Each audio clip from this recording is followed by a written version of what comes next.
Let's fix your phone call audio only heard through speakers. Now, if you are on a call but you only hear the other person through speakers, you can always disable that feature and have it go either through a Bluetooth headset or through the normal earpiece on your iPhone. So to do that, let's hop into our settings and we'll scroll down and tap on accessibility.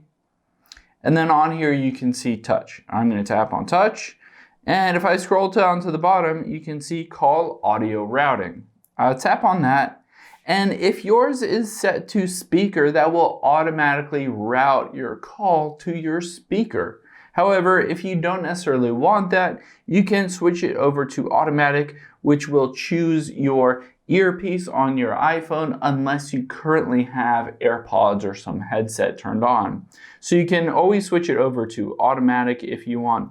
Of course, you can choose the Bluetooth headset if you would prefer to automatically route it to a headset if you have one of those on as well. Hope this helps. Thanks for your time today, and I'll see you on the next one.